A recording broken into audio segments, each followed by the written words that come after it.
Throwback Thursday, and today in the Locked On Blue Jay podcast, we are all about the man that's about to be honored with an addition into the Toronto Blue Jay level of excellence, Jose Bautista. Now, if you're going to talk Joey Bats, then I think you have to include a Canadian sports personality legend, Cabbie, in the conversation, as those two made some epic content together over the years. Craig and Cabbie talking Joey Bats. Yeah, let's get into it. You are Locked On Blue Jays, your daily Toronto Blue Jays podcast. Part of the Locked On Podcast Network, your team every day. Craig Ballard, Locked On Blue Jays. Now, a couple of weeks ago on the Locked On Blue Jay podcast, we had Jay Jackson. Last week, we had Tim McAuliffe. So as you can see on the screen, we continue to stack legends around here. If you're in the corporate world, perhaps you recognize Cabral Richards. If you're a sports fan, then you recognize Cabbie. If you're old school, then you recognize Cabbie on the streets. Whatever you call him, you recognize we're joined by a legend today. Cabbie, welcome, good sir, to the Locked On Blue Jay podcast. Thank you very much. You're throwing around that term way too loosely. Whoa. As you know, loose lips sink ships. Uh-oh. And there are only a few people that get the legendary status. I'm not one of them. Some people that I speak to and some people that we might speak about, certainly legends. I'm not there yet, but I hope to be someday. So right out of the gate, we'll have to have an agree to disagree moment, but that's fine. Sure. That's fine. The main thing is you're here, and I'm just happy to have you here. Thank you. When I was thinking about, no, thanks so much for your time here. When I was thinking about, it's Thursday, it's Throwback Thursday. I always like to do, even on Throwback Thursday, I like to do a game preview, but all of it is tossed out the window today. Today's Throwback Thursday, all about the 11th member being inducted into the Toronto Blue Jay level of excellence, Jose Bautista. Cabbie, they don't exactly pick names out of a hat. The Blue Jays aren't exactly willy-nilly when it comes to level of excellence inductees, right? This is a very, very big deal. And I thought, outside of Jose Bautista, no offense, Cabbie, you might come in second to Jose Bautista on a show about Jose Bautista. So outside of him, the best person to have on is somebody who created so much really good content with Jose Bautista over the years. So I can't wait to hear your thoughts and to hear your comments and to hear your stories about Jose Bautista, Cabbie. And let's start with, what would you say is your Mount Rushmore? And you're going to have things to choose from here. What would you say is your Mount Rushmore, Cabbie, of your moments, of some of the content you created with Jose Bautista? For example, there might be something in there. I've seen people in my life in a dunk tank, and when they get dunked, they fall into a pool of water. Well, I saw you in a dunk tank with a full bodysuit being dunked multiple times by Jose Bautista, but it wasn't water exactly, Cabbie. What did you fall into? A pool of? There were eggs, Craig. Yes. Yeah, you were head to toe in eggs. What on earth? Eggs. Yes. They wouldn't let us bring water onto the field. There was an executive that managed the building, managed the Rogers Center, and they were like, no, you can't bring a dunk tank. And I don't know, with 200 gallons or not gallons, maybe liters or 400 liters. Like they were afraid of us soaking the field. So I was like, all right, we're going to go buy with 12 dozen or 16 dozen eggs. We spent like $200 just on eggs, just so that would be like gross. And Jose was, for the people so this is definitely one of my Mount Rushmore moments. Jose, in that season, he was either in the top 3 or he was leading the American League in outfield assists, and he had a cannon from right field. So we put the dunk tank around home plate and had him deep in right field, and he was just throwing baseballs from right field to hit a small target, and eventually hit it, and I fell into the tank of eggs. So that's on there. I did a bit about main gloves and side gloves. That's so what the innuendo was, like your main girl and like your side girl, and like how does the side glove become the main glove? And like 3 of the Blue Jays understood the innuendo, and that was Troy Tulowitzki, Jose Bautista. Oh my gosh, who's that utility infielder that we had for like a season, like second base, shortstop, not Darwin something? Oh, Darwin Barney. Darwin Barney. He definitely got it. And the guys who didn't get it was like Aaron Sanchez, and I love Aaron Sanchez. He didn't get it at all. So he thought I was literally talking about like multiple gloves. And he's like, yo, Bats and Donaldson get like new gloves every 2 weeks. I'm like, I bet they do. Oh my gosh. It was just funny. It was funnier for the audience. Okay, so that's on there. Main glove, side gloves. I have the fourth one. The third one is I did a bit with Jose about I think the scales of his Yes. life, like Yeah. how busy he was and how does he manage, Yeah. his brand, because his brand really exploded after Mm. it started to explode after the 52 home run season or the 54 home run 54. season Yeah. In in 2010. 2010. And then obviously the bat flip was a game changer. And that's the moment he's going to be known for the rest of his career, rest of his life. And that was in 2015. And I didn't. So anyway, that, and then the fourth one, which is, you know what? I'm going to replace the scales. And these are two from this is from 2011. I did a bit where Ricky Romero was using this automated pitching machine to pitch to me. And then Jose turned it up. And I wondered if you were going to mention that one. Please tell me there were camera tricks, Cab, because that looked they drilled you. Yeah, no. There were no cameras. They just cranked it up. Initially it was set to 6 and they just cranked it to 10. And it friggin' hurt. I got hit right in the elbow and it was so painful.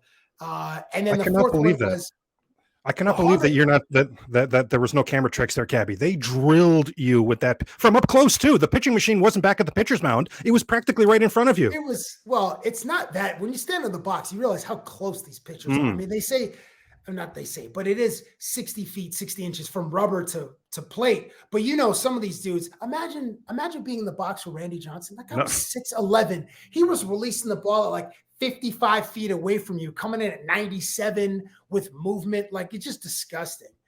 He's practically releasing that pitch, and his arm is patting you on the back as he does it, saying, "Hey, good luck with this one, son. Good luck with this pitch." Yeah. You can feel his mustache on the release. And then the final one, this is one that not very many people saw, but I got Jose to leave the ballpark around 6 p.m. And this is a 7:07 first pitch. And he's eating a hot dog, walking around the dome. So walking around the exterior of the ball. And I'm calling him from on top of the CN Tower. When the edge walk was first released. So this is an attraction at the CN Tower where you could go out of the observation deck and you could do a few laps when you're harnessed to this overhead ring. So I was up there on the phone and I was talking to Jose, and we had a helicopter record my part of the dialogue. And then we had a camera, and then he was in full uniform, and people didn't really believe it was Jose because they're like, why would this player be walking outside of the stadium an hour before first pitch? But he agreed to do it, and he did me a huge solid. So those are my four favorite moments with Jose in interview. Oh my goodness. It was main gloves, side gloves. It was the target practice. It was getting drilled by a baseball, and then Jose eating hot dogs or eating a hot dog walking outside of the dome while I was up on the CN Tower. Absolutely epic. Now, I certainly am not saying you brought the drilling on yourself, Cabby, but I do remember I asked for it. Well, just previous to that, you did say to Jose Bautista in a close-up shot, and you look at the camera, let us know that wasn't a mistake. You chose those words. You said, Jose, how do I get good with my wood? And then you turn to the camera and and Jose was picking up what you were throwing down there as well. So you might have brought some of that on yourself, Cabby. Can't say for sure, but I do remember that aspect of it. You know what's funny too? I remember at one time you were so surprised as well, as was I. I remember Jose. You said, Jose, why don't I see you riding around on the scooter anymore? And Bautista let us know. Do you remember? It said Major League Baseball cracked down on that. Now, if I have the scooter in the Rogers Center in the Sky Dome, I have to carry it. Remember him talking about that? And then as soon as you go outside the Rogers Center, you can ride it around. I don't know. That stands out. I remember that. I also remember what he referred to his swing. Do you remember the term he used on a, I believe this was on a Cabbie Presents, to describe his swing? Because I thought it was brilliant and it stuck with me this entire time. Now this is obscure, so you might not remember. Okay. He said it was calculated aggression. Is that brilliant? Calculated aggression. And he was so right about that too. He was so right about that. I think I know the piece you're talking about. I think we were doing handshakes. I think teammate handshakes. I was just going to say that was the episode. And Cabbie, he came up with a handshake for you. Do you remember it? No, I need to. Man, I haven't watched that one probably since. I think Jose Reyes was still on the team. So this is the 15 season. So it's been many years since I've seen it. But do you remember what it was? Well, first of all, do you remember what it had to start with? Remember, Jose told you what the rule was. Every single player had their own handshake, but they all started a certain way. Do you remember what the rule was, how they start? Oh man, was it back? Was it so like the back of your hand, 2 taps, and then Two, the regular? just two, not the back, just two though. Two. Oh, just two Yes. taps. Okay. So the two of you are trying to come up with something. Jose says, "Oh my gosh, okay, Cabbie, I've got it. Give me the two." And then here's your face, and he comes right in your face yelling. That was the so 2-2, and then you get in each other's face and you yell. That'd be perfect. I'd love to yeah. do that after he hits a bomb to left center field, 430 feet into the second row. Coming up on the Locked On Blue Jay podcast, more hilarious insight about Jose Bautista from Cabbie. And a reminder that today's Blue Jays at Guardian series finale, of course, available on Sirius XM. Now, you're looking for tickets for Saturday's Blue Jays game to see the Jose Bautista Level of Excellence ceremony? Game Time, right? The Game Time app. Game Time is a fast and easy way to buy tickets for all the sports, music, comedy, and theater near you. With killer deals on last-minute tickets and their best price guarantee, you can stop stressing over the tickets and start getting hyped for the fun you'll have. My personal experience, I've used the Game Time app a few times this season for Toronto Blue Jay tickets. And what I covet the most about the Game Time app is a few things. First of all, you get the image of the seat before you buy, so I know exactly what to expect when I arrive. And you can buy the tickets in a matter of seconds. It's 2 clicks and you're all set. And then the tickets are sent right to your phone. So you just show your phone to the ticket taker. It's that easy. Go on in, enjoy the game, enjoy your show, whatever it is. For me, I'm no good at things like this, so the ease of use of the Game Time app, a big deal for me. It's why I keep using it. I also appreciate the Game Time guarantee. Now, the Game Time guarantee means that you're always going to get the best price, because if you find tickets in the same section and row for less, Game Time will credit you 110% of the difference. I mean, it's the fastest growing ticketing app in the country for a reason. Snag the tickets without the stress with Game Time. Download the Game Time app, create an account, and use the code LOCKEDONMLB for $20 off your first purchase. Terms apply. Now, again, create an account and redeem the code LOCKEDONMLB for $20 off. Download Game Time today. Last-minute tickets, lowest price, guaranteed. And lastly, in talking about the content you made with him, with Jose Bautista, Cabbie, now I'll give you a clue. You mentioned it earlier in the show. That's your clue, but because I loved the episode you did when you just focused on his arm. Jose Bautista, his calling card is always going to be the home runs. It's always going to be the power, but my gosh, this guy was no slouch out there defensively, and that arm was real. And you asked him, what weapon, Jose, what would you describe this arm as? And you gave him, is this a laser gun, a bow and arrow? Is this a cannon? Is this a slingshot? What did he say that right arm was? God, a cannon? I don't remember. He said it's a cannon. He said it's a cannon. Yes, indeed. And I love that too. Jose Bautista, I mean, he had that confidence, but Cabbie, you spent a lot of time with him. Correct me if I'm wrong here. I didn't feel it morphed into arrogance. I mean, from the outside looking in, that's how it seemed to me. You were a lot closer than I was. Well, what's your take on that? No, arrogance. No, I mean, these guys have to have like an otherworldly level of confidence to compete at the level that they compete at, because sports is a meritocracy. It's literally like black and white. Like, what is your production? What is your, how are you contributing to the value of this team? How are you contributing to wins? And baseball, as we know, is the most advanced statistically of the 4 major sports.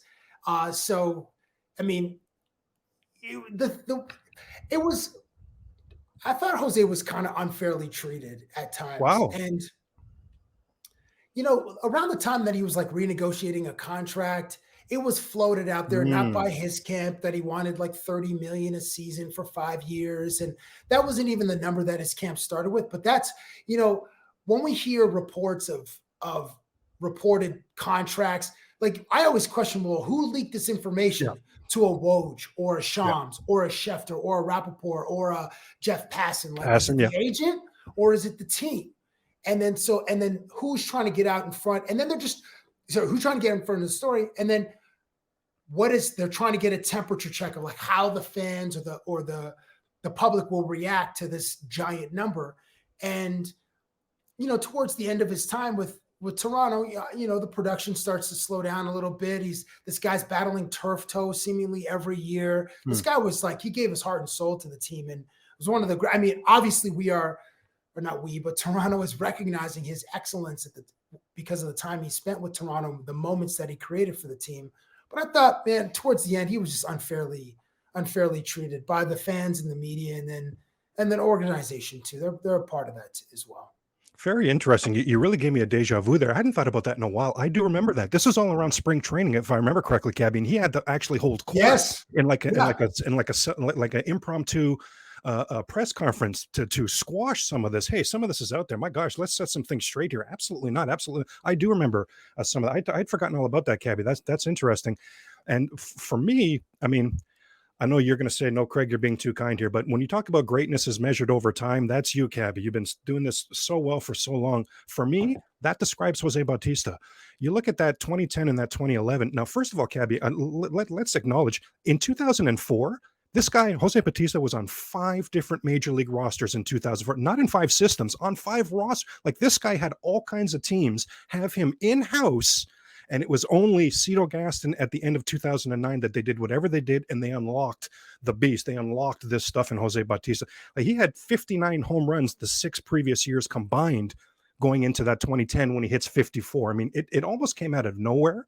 But those home runs, he led the league in 2010 and 2011. Then think about the playoff heroics he had for the Blue Jays, the bat flip in that. But that was 2015 and 2016. So again, you talk about greatness is measured over time. This guy was as good as it gets for this organization for many, many, many years. I heard Alex Anthopoulos yesterday say, you know what, I feel like Jose Bautista put the Blue Jays back on the map. And at 100%. First I wondered, at first my instinct is that hyperbole? I wonder, but when you really think about it, Cabbie, you just said 100%. And I want to hear from you because anyone from that 2015 team, if you're a diehard Toronto Blue Jay fan, 92, 93, there's the heydays. You win the World Series both years. But from 93 to 2015, when the Blue Jays make that playoff again, that's the longest playoff drought in North American sports. So from 93 to 2015, every NHL fan base saw their team make the playoffs, except the Blue Jays. Every NBA fan base saw their team make the playoffs. Same with NFL. Wait, hold on, Craig, hold on. Yes. From 93. What about Seattle? Seattle just made the playoffs last year for the first time since 2001. Well, since but no, because that moved over to them now. So in 2015, when the Jays made the playoffs, that distinction became Seattle. Then it became the Sacramento Kings, who just made the playoffs. I actually don't know who it is right now, Cabbie. We'd have to look into it. I actually don't know who it is right now, but yeah, we'd have to look into that. But just the point being how upsetting that is for your family. Like, what a horrible distinction to have for your fan base. You say Seattle last season, Seattle traded their top 3 prospects to bring in Luis Castillo. They way overpaid, but man, they had to do something to end this drought. Their fans were going nuts. So it's a big deal that 2015 team broke that string. So that's a really big deal, in Blue Jay lore. And of course, Bautista was so special in those seasons. And this is as a longtime veteran as well. So just, Cabbie, when you think about Jose Bautista during those playoff years, I want to get to the bat flip in a second here, but there's so much you can point to. What are your thoughts on Jose Bautista, the playoff performer? Well, I haven't looked. I don't know what his numbers were, so I can't speak like empirically. Like, oh, the guy batted 340 in 8 playoff games or whatever, and he had an on base of like 420. Like, I don't know those numbers, so I'm only speaking anecdotally, and I'm speaking just from what I remember. Perfect. So there was the rebrand. Like, there was like the team had redone like the jerseys. Oh yes, yeah. There was Jose Reyes was a huge acquisition. Was Tulo that year also, or was Tulo the year before? Yes. No, Tulo and David Price, 2015.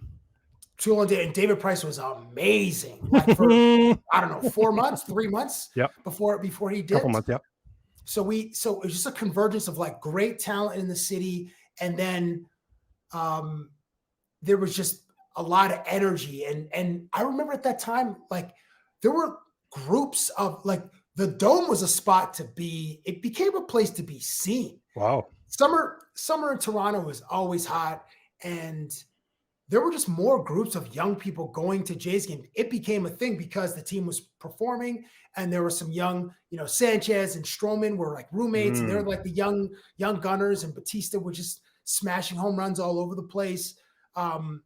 Donaldson wins an MVP in 15. Like, we had so much talent. And we run into, Kansas City. And didn't Bats hit 2 home runs in game 6? This is what I'm talking about. That's the only runs they scored that game were because of Jose Bautista. Shots? Yeah. Well, not 2. The second one, Cabbie, in the 8th inning. 8th inning was a 2-run shot to tie the game. This guy had big moments for the Toronto Blue Jays in the play. That's exactly what I'm talking about. That's one example right there. Yeah, man, it was an exciting time, and I mean, the following year we got absolutely slapped by Cleveland. And Cleveland, remember yeah. Andrew Miller Oh, was like untouched. Like it was the season of his career. It was a reliever for Cleveland, basically a journeyman. And then that one season was electric, and we couldn't touch that dude. I don't know. Were we shut out twice in those 5 games? Like yes. it wasn't pretty. Really I ugly. mean, out Really of ugly. 5 games, ALCS, and then Cleveland goes on to have like this incredible, legitimately epic 7 games, game 7, 53-minute rain delay, like Wrigley Field, like they party for 7 full days. It was unbelievable. Anyway, so yeah, Jose just elevated the squad. I mean, he was the heart and soul of the team, and there was just so much talent that we had on the roster, and it was just super exciting. And then around that time was the explosion of Drake, and Drake he released his Summer 16 in 16, but I think in 15, he released the song Back to Back. And the cover art for the single was Joe Carter in Celebration. And the record was so huge because he was in this feud with Meek Mill. And then there's a Philly tie. And then the Joe Carter, obviously, he hits the legendary, iconic home run against Philadelphia. So there was that. Like Drake he doesn't miss. And with that banger, he did not miss. So that song was being played a bunch at the Dome as well. Well, just like the opening bars. And Drake's is like, oh, man. Oh, man. Oh, man. And then people just were reacting so energetically and enthusiastically to it. But anyway, yeah, that's what I remember of the Bats era. Just the 2 home runs in Game 6 against KC. And then obviously, before we even get to Kansas City, there's the series against Texas and all that entire game. I don't know if they've made a 30 for 30 about just that in the 7th inning, but it's probably coming at somewhere. Maybe it'll be untold by Netflix and it won't be a 30 for 30.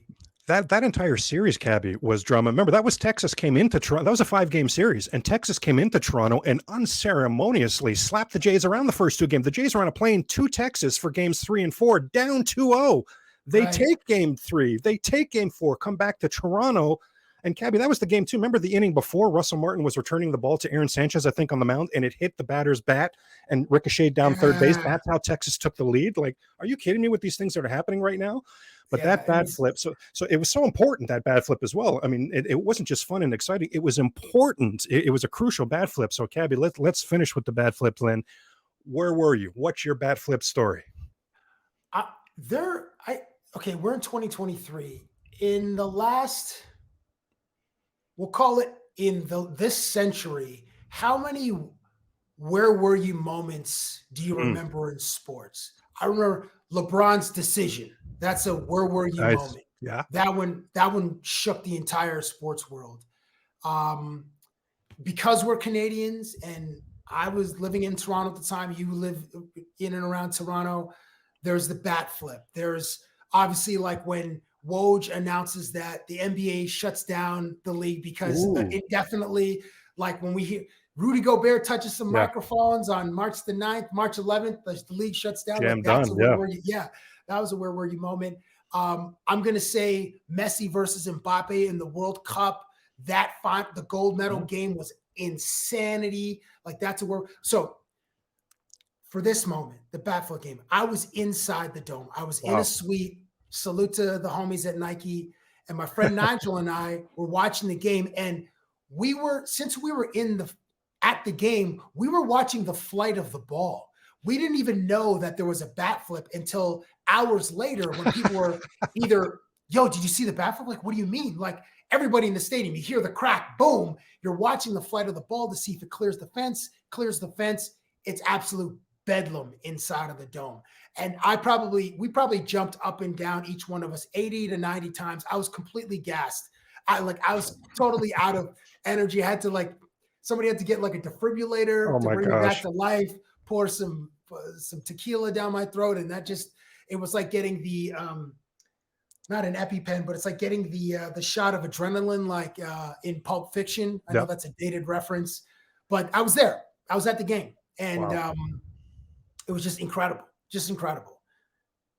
Shout out to Nigel. Shout out to Nigel Downer, by the way. He's doing big thing, right? Awesome actor, funny guy. Yeah, shout out, by the way. I know his wife, just a wonderful, wonderful, wonderful person. So shout out to them, definitely. I was at work and in training, and our trainers. I mean, everybody just knew. Everybody just night, bro. Wasn't it like a 7:07 or 7:37 start? No, this was an afternoon game, so this was during the day. This is more during the day. Yeah. See, that was the tequila you're talking about, Cabbie. You lost track of time there. Yeah, I really did. But yeah, it was just absolutely incredible, and all of work was there. We were all down in the cafeteria. We work at an advice center where calls are coming in. Who was taking these calls at the time? I don't know, because we were all present and accounted for. We were all present and accounted for, and we went ballistic. I remember too, I got a lot of street cred at work there because I walked right up to the screen and I said, listen, I'll tell you right now, Jose's ready for a pitch that's right here. Jose's actually set this pitcher up. He's ready for a pitch. I pointed right to where it was, Cabbie, and then there was the pitch and there was the boom. And people were jumping around celebrating with me as if I had something to do with it. Like it was just a street cred moment for me. So I remember that definitely. But my God, and Cabbie, do you remember all the, well, you were on the ground trying to get tequila and you might not remember, but you remember even Edwin at home plate trying to bring some semblance of calm to the crowd, and the pitcher for some reason thought he was showing him up. There was almost a fight there as well that you might have missed. Did you even see any of that after Jose's home run? Yes, right after. Edwin's the next batter, right? Yeah, Edwin's the next batter.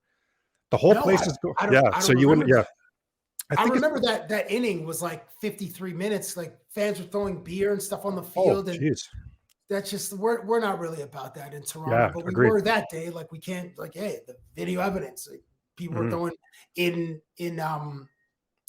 disagreement with whatever was happening at the time. I don't remember the specific moment why, but it was the Martin throwing the ball back and getting hit. And everybody assumed there's no way that can be fair, but we come to find out that's fair. It's 3-2 Texas. Let's move on. Yeah, and then the rest is absolute history.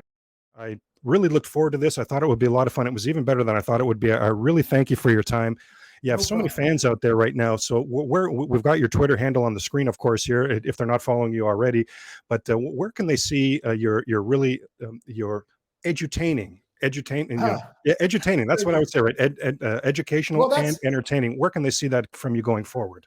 Salute to Tim McAuliffe, who borrowed that from the great KRS-One, Edutainment. I believe he had a record in like 90 or 91 called Edutainment. But anyway, McAuliffe is a champion of that phrase. Sportsnet's YouTube channel, you can watch a bunch of my videos called Cabbie Versus. The most recent one I did was with Mookie Betts, who's phenomenal. Oh, awesome. It was so good. Yeah. I have a Blue Jays interview coming around the playoffs, so stay tuned for that. And one final real quick Jose Bautista story. Please. This guy once told me that you mentioned in 2004 he played for five different rosters. When he was in the minors, I think he was with the Pittsburgh Pirates organization. Just to illustrate how Kenny Powers, the minor leagues were, and like Kenny Powers in that one season where he played in Mexico. Since the guys didn't have any money, when they were playing cards, they would play for pride. So when you lose and do some real disgusting ish. So the most G-rated punishment was a guy had to go and sit in like one of those industrial size dryers where they would dry like 80 uniforms. Like these are huge. So you have to sit in there for like 30 seconds and get tossed around like a child. And the other one was if you lost, and I don't know what particular card game, but one of the punishments was you had to lick between the toes of a teammate. Like talk about, like, I would rather just fork over a game check. Oh my gosh. I know in like AA or single A, you're probably making $400 a week. Here's the $400 a week. Yeah. Let me do that versus licking between your toes. And guys who had to do it because they didn't want to fork over, like that $400 a week was paying for Subway $5 footlongs and the $280 of rent that they're paying for in Albuquerque or Chattanooga or wherever that small farm team was. But this is one of the stories that Bats told me. And I'm forever grateful for him sharing with me some of his sordid history as he made the journey from minor league scrub to major league legend. And I'm happy that he's being honored by the Toronto Blue Jays. We had some great Jose Bautista stories. We had a Subway $5 footlong reference. KRS-One was mentioned. I mean, I'm very pleased with how this went. Cabbie, thank you so much for your time. Continued success. My gosh, Thank you, Craig. we all love you here in Canada. And like it or not, the legend, that tag is applicable to you, Cabbie. We're going to have to agree to disagree on that one. Oh, well, okay. But thanks for your time today. Good sir. My pleasure, Craig. That's a wrap for this week's Throwback Thursday. Shout out to Cabbie and shout out to Joey Bats. Go Jays go, and we'll talk tomorrow.